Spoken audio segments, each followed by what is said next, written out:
मैं director enrolment and update हूँ UIDAI के हेडक्वार्टर में, और आप सबों को संबोधित करने के लिए यहाँ उपस्थित हुआ हूँ। बेसिकली आधार के बारे में आप लोग इतने सालों से काम कर रहे हैं, तो मैं उन सब बातों को नहीं दोहराऊंगा जो आप करते आ रहे हैं। जो आधार एनरोलमेंट आप कर रहे हैं, आधार अपडेट कर रहे हैं, वो सब चीज़ें चलेंगी। उसके बारे में जो अदर एस्पेक्ट हैं, उसके बारे में जो एरर्स की बात है वो श्रीनिवास जी हमारे सहयोगी हैं, वो आपसे करेंगे। आधार में जो कुछ हम लोग चेंजेज लाने जा रहे हैं या ला चुके हैं या जो प्लान्ड हैं, उन सब के बारे में मैं आप लोगों को जानकारी दूंगा। इनमें से कुछ चीज़ें हैं जो सिस्टम में आ गई हैं, कुछ आने वाली हैं, और निकट भविष्य में ये सभी चीज़ें प्लान में आ जाएंगी। तो इन सब चीज़ों पे आधार अथॉरिटी जो है वो काम कर रही है। तो उन सब चीज़ों को बेसिकली आपको फर्स्ट हैंड इन्फॉर्मेशन दे रहे हैं। अभी हमने इनमें से बहुत सारी चीज़ों को पब्लिक डोमेन में नहीं लाया है, फिर भी हम आपको अपना पार्टनर समझते हुए ये सारी चीज़ें आपके साथ शेयर कर रहे हैं। पहले तो जानकारी देना चाहूँगा आधार सैचुरेशन के बारे में। सीएससी शुरू से ही आधार से जुड़ी रही है, और मेरा जहाँ तक अनुमान है लगभग 20 करोड़ आधार सीएससी ने शुरुआती दौर में बनाए थे, और अभी भी बीच में एक छोटा सा ब्रेक था, उसके बाद से काम करते जा रहे हैं। तो सभी रजिस्ट्रार और इन लोगों के सहयोग के कारण आप ये इंडिया का मैप देख रहे हैं, और आप देखें पूरा ग्रीन जो सेंटर पार्ट है पूरा ग्रीन हो चुका है। 27 राज्य हमारे ऐसे हैं जहाँ पे 90% से ज़्यादा सैचुरेशन हो चुकी है। सैचुरेशन की इन सब में जो जाहिर है आप सभी ऑपरेटर्स का सहयोग रहा है।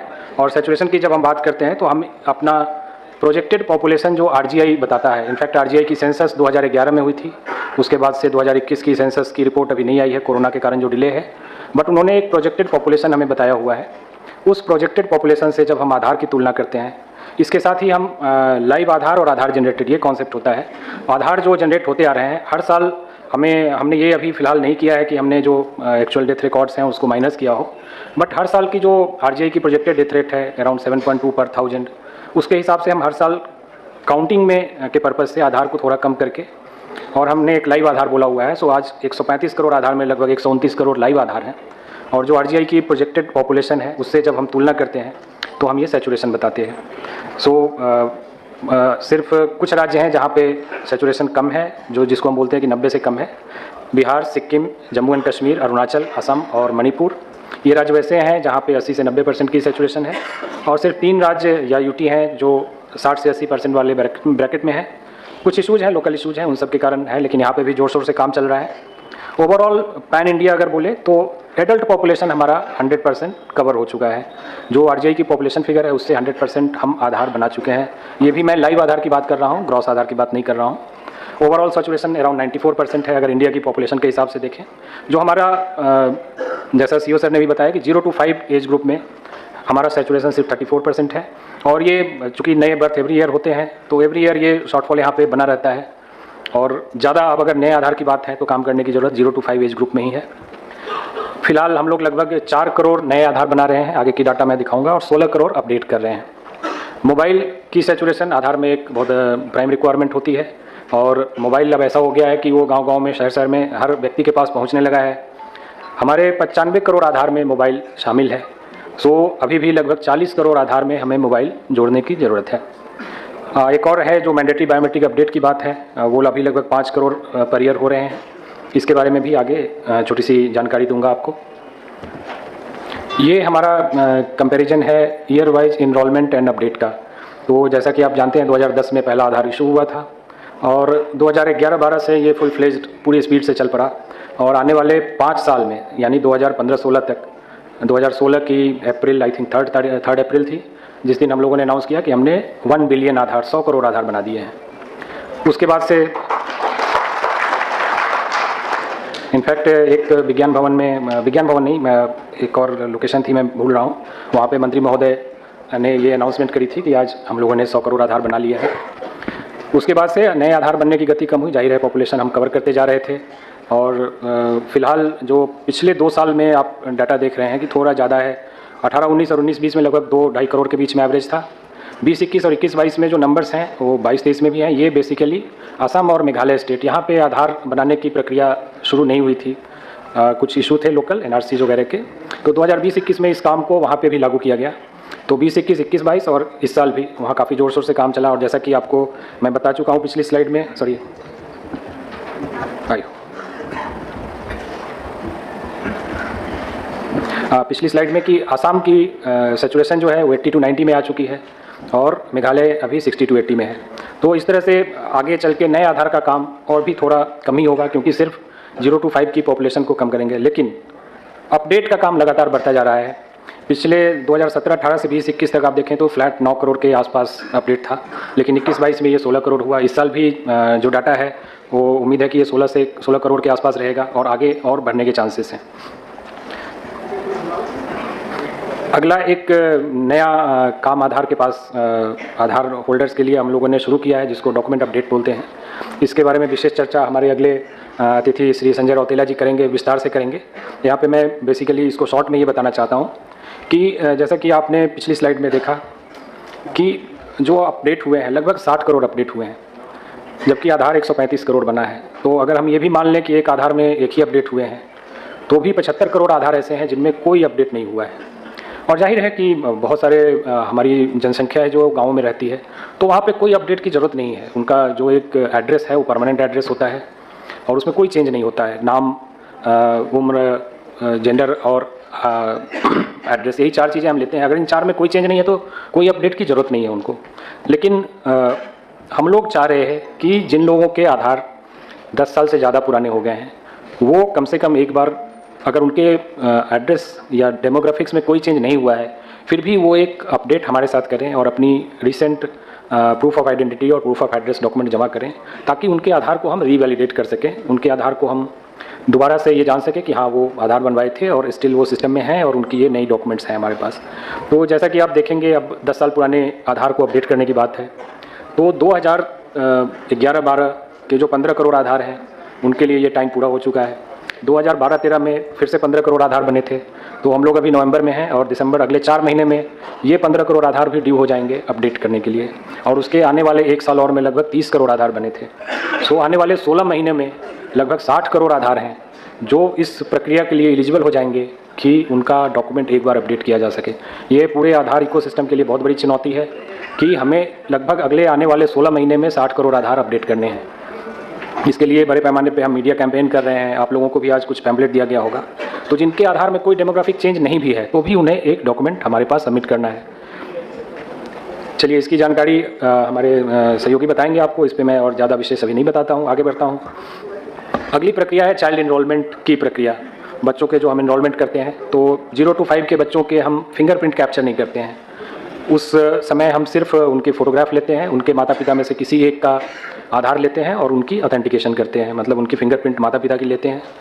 तो इस प्रक्रिया में थोड़ा और सुधार किया जा रहा है, जो हमें इस बात के लिए करेगा कि हम चूँकि हमारी जो यूएसपी है, जो हमारा प्रोटोकॉल है कि हम बायोमेट्रिक्स के बेसिस पे, फिंगरप्रिंट और आइरिस के बेसिस पे ये निर्धारित करते हैं कि एक व्यक्ति को 2 आधार ना मिल सके। लेकिन 0 to 5 एज ग्रुप के बच्चों में क्या होता है कि उनकी बायोमेट्रिक्स तो हमने ली नहीं, तो उनका जो डेमोग्राफिक इन्फॉर्मेशन है उसके बेसिस पे हम डीडुप्लीकेशन करते हैं। लेकिन उस प्रक्रिया में हम देख रहे हैं कि कई बार एक बच्चे के 2 आधार बन जाते हैं, क्योंकि वो कई बार बच्चे का जो इनरोलमेंट करने जाते हैं तो वो नाम बदल के, कभी बच्चे का नाम तो बचपन में ऐसे ही चेंज होता रहता है, वो तो जब स्कूल जाते हैं तो नाम एक तरह से फिक्स हो पाती है। तो उस प्रक्रिया को ज़्यादा ऑथेंटिक बनाने के लिए हम लोग ये करने जा रहे हैं कि हम दोनों माता पिता दोनों के आधार नंबर उसमें लेंगे, जिससे हमको डीडुप्लीकेशन जब हम करें तो उस माता पिता के डिफरेंट जो उन माता पिता को हेड करते हुए जो आधार बने होंगे उनको कैप्चर करके हम डीडुप्लीकेशन कर सकें, ताकि एक बच्चे को डुप्लीकेट आधार इशू ना हो। इसमें बहुत सारे ऑप्शन रखे जाएंगे, जहां अगर एक ही माता पिता में से एक अवेलेबल है, दूसरा नहीं है या ऑर्फन है, इस तरह की एक्सेप्शन पॉलिसी रहेगी वहाँ पे। बट ये बेसिकली एक प्रक्रिया हम लाने जा रहे हैं। दूसरा कि RGI जो रजिस्ट्रार जनरल ऑफ इंडिया है, उन्होंने बर्थ रजिस्ट्रेशन के लिए भी काफ़ी मेहनत करी हुई है। तो हम लोग ये प्रपोज करने जा रहे हैं कि आगे के आधार में जो बच्चों का आधार बनेगा तो प्राइमरी डॉक्यूमेंट सिर्फ बर्थ सर्टिफिकेट होगा। बर्थ सर्टिफिकेट के अलावा दूसरे डॉक्यूमेंट को हम लोग एक्सेप्शन में ही स्वीकार करेंगे, अदरवाइज स्वीकार नहीं करेंगे। तो इस पर भी काम चल रहा है। आने वाले कुछ महीनों में ये प्रक्रिया पूरी तरह से सिस्टम में आ जाएगी। हमें जो अपना क्लाइंट है उसको अपडेट करना है, अपग्रेड करना है, उस प्रक्रिया में है। तो ये आप लोगों के लिए जानकारी है कि फ्यूचर में जब आप बच्चों का इनरोलमेंट करेंगे तो दोनों माता पिता के दोनों का आधार लेना होगा और बर्थ सर्टिफिकेट लगाना होगा। साथ ही आधार लिंक बर्थ रजिस्ट्रेशन ये एक प्रक्रिया है जिसमें हम RGI जो बर्थ रजिस्ट्रेशन करती है उसका डाटा सॉफ्टवेयर से डायरेक्टली API के माध्यम से हम लेते हैं और जो बर्थ सर्टिफिकेट में डाटा है उसी डाटा के आधार पे आधार बनाया जाता है। तो इस प्रक्रिया में RGI का सहयोग चल रहा है और लगभग 17 राज्यों और केंद्र शासित प्रदेश में हमने इस प्रक्रिया को रोल आउट कर लिया है। बाकी जगह पे काम चल रहा है, हमें ये 36 स्टेट तक, यूटी तक पहुंचना है। तो इस प्रक्रिया के होने के बाद मतलब ऑनलाइन तरीके से आधार, बच्चों के आधार 0 to 5 एज ग्रुप के आधार को हम बनाने के लिए आगे बढ़ेंगे। हो सकता है कई स्टेट में, खास करके हरियाणा वगैरह में, शायद सीएससी भी हरियाणा गवर्नमेंट के साथ शायद टाइड अप है, तो इस प्रक्रिया को आप लोग जानते होंगे जो वहाँ पे काम कर रहे हैं। हमने कई राज्यों के हेल्थ मिनिस्ट्री को भी अप्रोच किया है कि वो भी अपने सिस्टम को इन बच्चों के इनरोलमेंट के लिए लगाएं, और ये सिस्टम ALBR जो आधार लिंक्ड बर्थ रजिस्ट्रेशन है उससे जब लिंक हो जाएगा तो डाटा कैप्चर RGI के सॉफ्टवेयर से डायरेक्ट होगा। अगली प्रक्रिया जो है बच्चों के मैंडेटरी बायोमेट्रिक अपडेट की है। तो मैंडेटरी बायोमेट्रिक अपडेट जो हमारा रेगुलेशन आधार का है वो बोलता है कि बच्चों को 5 से, जब वो उनकी उम्र 5 साल की हो जाती है तो अगले 2 साल के अंदर, 5 से 7 साल के बीच में, और पुनः 15 से, जब उनकी उम्र 15 साल की हो जाती है तो अगले 2 साल के अंदर 15 से 17 के बीच में उन्हें एक बार अपना बायोमेट्रिक अपडेट कराना है। 5 से 7 साल वाले एज ग्रुप के लिए तो ये ज़रूरी है क्योंकि उनकी बायोमेट्रिक हमारे पास है ही नहीं, तो ये तो करना बहुत ही ज़रूरी है। और 15 से 17 में भी, चूँकि अब मान लीजिए 5 साल के बच्चे ने कराया तो उसकी जो फोटोग्राफ आधार पे होगी, जो उसकी फिंगरप्रिंट, फिंगर की साइज़ होगी वो काफ़ी छोटी होगी, तो इसलिए वो 15 के एज में एक बार अपडेट कराना जरूरी है ताकि उसकी फ़ोटो अपडेट हो जाए। जो नया आधार उसके पास आए, आधार नंबर तो वही रहेगा, ये तो आप जानते हैं, लेकिन उसको एक नए, जिससे उस आइडेंटिटी से उसको पहचान उसको मिल सके। तो ये अभी तक हमने काफ़ी इस पर कैंपेन भी किया और लोगों को किया कि भाई आप आधार मैंडेटरी बायोमेट्रिक अपडेट करवाएं, लेकिन उसके बावजूद बहुत सारे लोगों ने अभी करवाया नहीं है। तो एक चेंज हम लोग अपनी पॉलिसी में लाने जा रहे हैं जो कि 1 जनवरी से लागू होगा। इसमें है कि जो UIDAI ने 2 साल की परमिशन दी है कि 2 साल के अंदर आप अपडेट करा लें, अगर उस पीरियड में आप अपडेट कराते हैं तब तो वो पैसे UIDAI आपको लिए फ्री ऑफ कॉस्ट होगा, UIDAI संबंधित रजिस्ट्रार को पैसे देगी। लेकिन अगर आप 7 साल और 17 साल से ऊपर के हो जाते हैं तो आपने वो अपना जो सिस्टम आपको UIDAI ने प्रोवाइड किया था वो आप उसको यूज़ नहीं कर पाए, तो उसके बाद वो चार्जेज आपको खुद बियर करने पड़ेंगे। संभव है इसके कारण लोगों में थोड़ी जागरूकता आएगी, और ये पिछले लगभग 7-8 महीने से हम लोग इस पे मैसेजिंग कर रहे हैं लोगों को कि आप अपडेट अपने करा लें। आगे ये लगभग 1 जनवरी से हमारा प्लान है कि ये सिस्टम में आ जाएगा। उसके बाद से मैंडेटरी बायोमेट्रिक अपडेट बिल्कुल एज फिक्स हो जाएगा कि 5 से 7 और 15 से 17 में ही UIDAI चार्जेस बियर करेगी। उसके बाद आपको जो कंसर्न रेजिडेंट होंगे उनसे पैसे लेने होंगे। अगली प्रक्रिया जो है वो एडल्ट इनरोलमेंट, जैसा हमने बोला कि ये लगभग 100% हो चुका है पूरे इंडिया में, और इस पे बहुत सारे कॉर्नर से हमें आ रही थी कि आप अब थोड़ा ज़्यादा ध्यान दे करके एडल्ट की इनरोलमेंट करें। तो इसके बारे में बहुत सारी चर्चाएं हुई डिफरेंट लेवल पे, जैसा कि CO सर ने भी आपको ब्रीफ किया होगा। तो इस एडल्ट इनरोलमेंट को हम लोग कुछ सेलेक्टेड सेंटर पे डिजिग्नेट करने जा रहे हैं, जो सेंटर बहुत ही कम होंगे। हर एक ब्लॉक या तहसील में एक सेंटर होगा और एक सेंटर डिस्ट्रिक्ट में होगा। लेकिन मैं अगली स्लाइड में आपको बताऊंगा कि इस कारण से आप लोगों को कोई ज़्यादा परेशान होने की ज़रूरत नहीं है। हमने 2022-23 का डाटा एनालिसिस किया है, लगभग 6 महीने का डाटा जो अप्रैल से सितंबर तक का है। इस पीरियड में लगभग 10 करोड़ ट्रांजैक्शन हुए हैं, और जिसमें से सिर्फ 20 लाख एडल्ट के इनरोलमेंट हुए हैं, जो कि लगभग 2% से भी थोड़ा कम है, 2% मान लेते हैं। 98% ट्रांजैक्शन जो है वो इस रेस्ट्रिक्शन में कवर नहीं होता है। इसके अलावा जो डॉक्यूमेंट अपडेट है वो एक अपने आप में, मैंने बताया कि 60 करोड़ आधार अगले 16 महीने में अपडेट करने हैं, वो भी इस रेस्ट्रिक्शन में कवर नहीं होता है। तो मेरा ये कहना है कि इसके लिए इस 2% काम को अगर हम रेस्ट्रिक्ट भी करेंगे तो इससे आप लोगों के वर्कलोड पे कोई कमी नहीं होने वाली है। वर्कलोड पहले से बहुत ज़्यादा बढ़ने ही वाला है। तो ये UIDAI की एक डिसीजन है कि हम बहुत ही सेलेक्टिव वे में इनरोलमेंट करें, ताकि जो व्यक्ति अभी मतलब ये तो आश्चर्य की बात है कि भाई पिछले 10 साल से आपने आधार क्यों नहीं बनवाए, तो उनके लिए हमें बहुत तरह की जांच करके उनको अब आधार देने की ज़रूरत है। तो इसमें आप लोगों का सहयोग होगा और आप लोगों को इससे वर्कलोड पे कोई कमी नहीं होगा, ये मैं आश्वस्त करना चाहूँगा। आधार चार्जेज के बारे में फर्स्ट सेशन में हमारे DDGRO दिल्ली महोदय ने बताया था कि डिस्प्ले होना चाहिए रेट चार्ट जो है। हमने नया रेट चार्ट भी फिर से इशू कर दिया है, जिसमें डॉक्यूमेंट अपडेट के जो चार्जेज हैं वो भी ऐड कर दिए गए हैं। तो आप लोग भी रेट चार्ट जो है नया ज़रूर अपने सेंटर पे लगाएं, और ये सारे चार्जेज जो हैं डिस्प्ले करें, ताकि जनता को किसी तरह की दुविधा ना हो कि भाई इस चार्ज के हमें पैसे देने हैं या नहीं देने हैं। क्योंकि कई बार लोग गलत इसमें, आपको पता होगा कि हम लोग इसके बारे में सर्वे करते हैं। कोई भी कंप्लेंट्स हमारे पास आती है ओवर चार्जिंग की तो हम एक सर्वे करते हैं। उसके बारे में भी आपको बता दूं कि सर्वे ऐसा नहीं होता है कि एक आदमी ने, किसी ने बोल दिया तो हम उसको सही मान लेते हैं। एक लंबी प्रक्रिया से गुजरते हैं। मिनिमम 10 लोगों से हमें पूछना है और 10 लोगों ने बात करने के बाद अगर 5 या 5 से ज़्यादा लोगों ने बोला कि नहीं हमसे ज़्यादा पैसे लिए गए हैं, तभी जाके हम उस सर्वे को मानते हैं, नहीं तो उसको हम नहीं मानते हैं। और 1-2 लोगों के बोलने से कोई फ़र्क नहीं होता है, हम उनको रिलीज़ कर देते हैं। तो इसलिए आप लोगों को रेट चार्ट लगा के रखना चाहिए ताकि जनता को दुविधा ना हो और सही पैसे वो पे करें आपकी सर्विस लेने के लिए। अगली जानकारी है revise list of supporting document. जैसा कि आप जानते हैं, आप पिछले 10 साल से हमारा एक फिक्स पैटर्न था, proof of identity and proof of address, proof of relationship and proof of date of birth. ये 4 डॉक्यूमेंट हम बनाते थे और ये 4 डॉक्यूमेंट चाहे आप न्यू एनरोलमेंट करें या अपडेट करें, सब में कॉमन होता था। तो अभी तक जो जानकारी है कि वो एक ही डॉक्यूमेंट है, आप उससे एनरोलमेंट भी कर सकते हैं, अपडेट भी कर सकते हैं। लेकिन हम इस प्रक्रिया में फिर से चेंज लाने वाले हैं। आने वाले, हो सकता है आने वाले नए साल में ये आपको देखने को मिले कि अब 3 तरह के डॉक्यूमेंट होंगे। पहला होगा जो चाइल्ड 0 to 5 न्यू एनरोलमेंट, इसमें सिर्फ और सिर्फ बर्थ सर्टिफिकेट होगा और उसके अलावा कुछ एक्सेप्शन डॉक्यूमेंट होंगे जिनके पास किसी तरह से ये बर्थ सर्टिफिकेट नहीं है। और बाकी न्यू एनरोलमेंट जो 5 से 18 एज ग्रुप या एडल्ट के लिए होगा, उसमें बहुत ही रेस्ट्रिक्टेड टाइप के डॉक्यूमेंट होंगे, वो डिफाइन किए जाएंगे। और बाकी सारे जो डॉक्यूमेंट आप आज की डेट में देख रहे हैं वो अपडेट के लिए वैलिड रहेंगे विद सर्टेन चेंजेज व्हाट्सोएवर वो हैपन हो रहे हैं। तो बेसिकली अब डॉक्यूमेंट जो अभी एक ही टाइप का होता था, वो डॉक्यूमेंट अब आने वाले समय में 3 टाइप के हो जाएंगे। इसके साथ ही जब ये चेंजेज होंगे तो हम इनरोलमेंट की फॉर्म भी चेंज करेंगे। बच्चों के इनरोलमेंट की फॉर्म अलग होगी, एडल्ट के इनरोलमेंट और अपडेट की फॉर्म अलग होगी। तो ये चेंजेस भी आपको देखने को मिलेंगे। सो नया डॉक्यूमेंट सेट मिलेगा आपको और नए इनरोलमेंट फॉर्म मिलेंगे। एक और नई चीज़ जो आने वाली है, ये भी नए साल के अंदर ज़रूर आ जाएगी। इस पर हो सकता है पायलट हमारा दिसंबर में स्टार्ट हो जाए। अभी एक स्टैंडर्ड सर्टिफिकेट इशू होता है। स्टैंडर्ड सर्टिफिकेट की एक पेपर डॉक्यूमेंट है और उस पर डाटा भरा जाता है, रेजिडेंट की फ़ोटो लगाई जाती है। आप लोग काफ़ी संख्या में इस स्टैंडर्ड सर्टिफिकेट को यूज़ कर रहे होंगे और वो किसी डेजिग्नेटेड ऑफिसर द्वारा स्टैम्प्ड एंड साइन होता है। इसको हम लोग सीडैक के माध्यम से एक ई साइन सर्टिफिकेट क्रिएट करने जा रहे हैं। इसमें जाहिर है कि रेजिडेंट आपकी भी हेल्प लेंगे। उनका हर एक रेजिडेंट पहले एक सर्टिफिकेट क्रिएट करेगा जिसमें वो अपने नाम, एड्रेस वगैरह सारी चीज़ें भरेगा।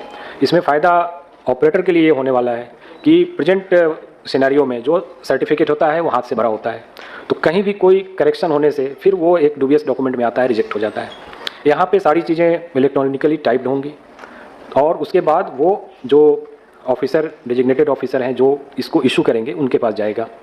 डिजिटली वो लॉगिन करके इसको एक्सेस करेंगे, वहाँ पे इसको आधार ई साइन से वो इसको साइन करेंगे एंड देन वो डॉक्यूमेंट इलेक्ट्रॉनिकली भी अवेलेबल होगा UIDAI की डाटाबेस में, और वो प्रिंट भी ले सकते हैं। जो रेजिडेंट होंगे वो प्रिंट की कॉपी लेकर आपके पास आएंगे। आप जब इनरोलमेंट करेंगे तो बैकएंड, पहला तो कोई उसमें एरर नहीं होगा और बैकएंड पे हम उसको वेरीफाई कर सकते हैं कि वो कौन से ऑफिसर ने इशू किया है। तो उसमें भी जो थोड़ी बहुत गलतियाँ होती हैं कि किसी के स्टैंप साइन करके लोग ले आते हैं, तो वो आइडेंटिफाई होना ईजी हो जाएगा। तो इस प्रक्रिया से भी होने से आप ऑपरेटर्स को काफ़ी सुविधा होगी। आपके एरर काउंट में हम उम्मीद करते हैं कि काफ़ी इससे कमी आएगी। ऑलरेडी हमारा ये फाइनल स्टेज में है और पायलट हम दिसंबर में शुरू करने वाले हैं। तो जैसे ये प्रोग्रेसिवली लॉन्च हो जाएगा और एक्सेप्टेबिलिटी इसकी आ जाएगी, तो उसके बाद हम पेपर फॉर्मेट में ई साइन डॉक्यूमेंट जो है उसको बंद कर देंगे। एक और जो प्रक्रिया है जिसके बारे में भी बात की गई है, हमने पिछले 3 महीने का एवरेज ट्रांजैक्शन कैलकुलेट किया है। तो हमारे CSC के जो SK हैं उनकी पर स्टेशन जो ट्रांजैक्शन पर मंथ है वो लगभग 300 है। यानी कि अगर मैं 25 दिन से डिवाइड करूं, 25 वर्किंग डे से, या 30 दिन से भी डिवाइड करूं, तो 10 पर डे पर स्टेशन आता है। और CSC BCs के जो ट्रांजैक्शन हैं वो काफ़ी कम है, लगभग 100 ट्रांजैक्शन एक महीने का। 25 वर्किंग डे का मतलब 4 ट्रांजैक्शन, या 30 वर्किंग डे अगर आप 30 दिन काम करते हैं मतलब 3 से 4 ट्रांजैक्शन। तो ये ट्रांजैक्शन इस बात की ओर इशारा करते हैं कि नंबर्स हमारे एक्टिव स्टेशन के बहुत ज़्यादा हैं। लेकिन उम्मीद है कि आप लोग डॉक्यूमेंट प्रोजेक्ट आने से जो एडिशनल वर्कलोड आया है, आप अपने ट्रांजैक्शन बढ़ा सकेंगे और ज़्यादा से ज़्यादा लोग इस काम को आगे बढ़ा सकेंगे। तो ये चीज़ ऐसी है कि हम दोनों बात कैसे जस्टिफाई करें। एक तरफ हम बोलते हैं कि हमें नंबर्स सेंटर बढ़ाने हैं और दूसरी तरफ जो सेंटर है वहाँ से आउटपुट नहीं आ रहा है। तो इन चीज़ों के बीच में एक सामंजस्य, बैलेंस रखना है सो दैट जितने सेंटर चले वो टोटली लोडेड हों और लोगों को पूरी सुविधा दे सकें। ये सिर्फ हमने सिस्टम आधार बनाने के काम में जुड़ गए हैं, लेकिन हम नंबर्स नहीं कर पा रहे हैं। इसकी जो भी रीज़न हो, तो ये जस्टिफाई नहीं करता है कि हम अपने सेंटर की संख्या बढ़ाएं। तो इस पर भी ध्यान देने की ज़रूरत है। एक तरफ लोग लंबी लंबी क्यू लगा के रहते हैं कि भाई हमें आधार के काम में दिक्कत हो रही है, देरी हो रही है, और दूसरी तरफ जो हमारे सेंटर हैं उनकी एवरेज काफ़ी कम है। तो इस पर भी आप लोग ज़रूर ध्यान देंगे। ये रिजेक्शन की पैरामीटर्स जिसके बारे में भी हमारे DDG महोदय ने बताया था, और इसकी डिटेल प्रेजेंटेशन हमारे श्रीनिवास जी आपको अगली स्लाइड में देंगे। बट ओवरऑल रिजेक्शन जो है वो आप CSC एज ए रजिस्ट्रार, इसमें CSC SK CSC BC दोनों शामिल हैं, अराउंड 11.5% है। और इसमें से 8.76% सिर्फ उस कैटेगरी में आते हैं कि document not as per approved list. तो इसमें भी आप लोगों को ध्यान देने की ज़रूरत है कि जो document listed document drop down menu में आपको एनरोलमेंट या अपडेट करते समय मिलता है, वो डॉक्यूमेंट वैसा ही जमा होना चाहिए, कोई भी और डॉक्यूमेंट जमा नहीं होना चाहिए। ओके, सो मेरा ब्रीफ इतना ही था। मैं पुरानी चीज़ें नहीं बताया हूँ, सिर्फ नई चीज़ें बताया हूँ जो आने वाले दिनों में आपके सामने होंगी अगले 1-2 महीने के अंदर। Thank you.